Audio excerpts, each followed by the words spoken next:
Recently, I came across an interesting exchange on the Beardo Get Scared Facebook page between well-known paranormal investigator Kenny Biddle and Beardo, the YouTuber and self-described paranormal debunker.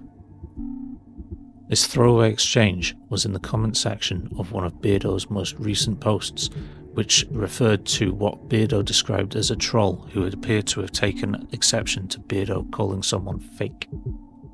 While those details are unimportant, the exchange between them caught my attention. I'm inclined to think she doesn't understand what the term debunk means. Not many do. In fact, I've been asked to speak at next year's Parameet on the subject of debunking. And my first question will be, hands up who believes debunking is calling someone fake, then work from there.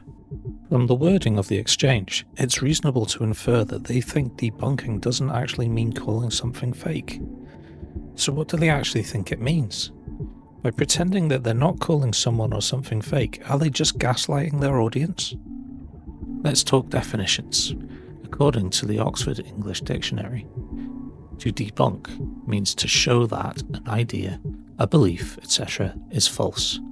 The Cambridge Dictionary defines it as to show that something is less important, less good, or less true than it has been made to appear.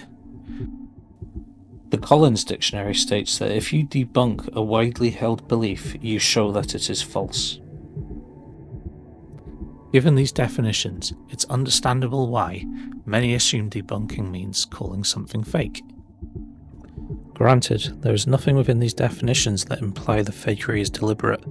More often than not, that is the assumption that is implied when debunkers present their findings. However, this assumption plays a crucial role in how audiences interpret debunkers' conclusions.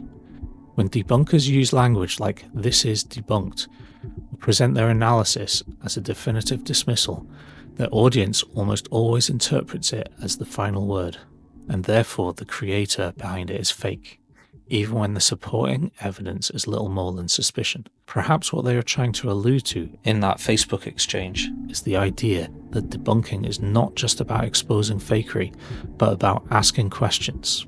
This brings us to a key distinction. Are they conflating skepticism with debunking? True skepticism is not about dismissing extraordinary claims outright. It is the practice of questioning, weighing evidence, and accepting that uncertainty may persist until sufficient proof emerges. In contrast, debunking is the active process of disproving something, demonstrating that it is false or fraudulent. To claim that debunking is anything other than exposing falsity is by definition misleading. If debunkers truly sought to separate skepticism from outright dismissal, they would be more mindful of their language. Of course, some debunkers might fear that using less definitive language could alienate an audience that is more receptive to simplified or sensational takedowns, but striking a balance could ultimately encourage a more robust and constructive inquiry. Debunking is, by definition, the act of exposing falsehood, and it is a crucial task that some debunkers do well at times. However, when debunker becomes a self-appointed label, rather than a component of a rigorous investigation, it risks fostering confirmation bias, an approach that is almost as flawed and intellectually dishonest as the practices they critique. Relying on categorical phrases like "this is fake" may narrow inquiry and discourage the kind of open, skeptical thinking vital for truly understanding complex phenomena. Marcello Truzzi, co-founder of the organisation now called the Committee for Skeptical Inquiry, CSI, which is the same organisation that Kenny Biddle works for, eventually left when he believed it had shifted from skeptical inquiry to knee-jerk debunking, which he referred to as pseudoskepticism. He promoted the concept of Zeteticism, a skeptical method grounded in open-ended questioning, provisional conclusions, and a willingness to revise beliefs. It wasn't about attacking claims or defending them, but about testing them. It's important to note that many self-styled debunkers are capable of being diligent, thoughtful investigators. However, even those who approach their work with nuance may find that the label debunker carries inherent baggage.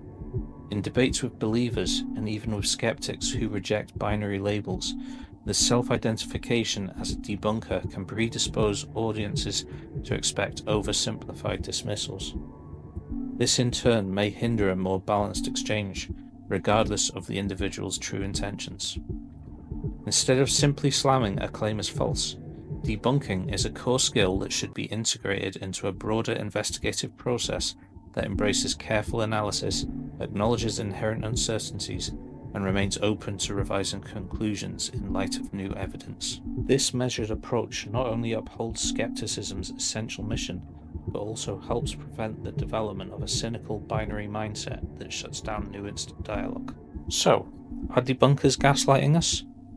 Probably not intentionally, but the language we use can sometimes distort how we think about evidence.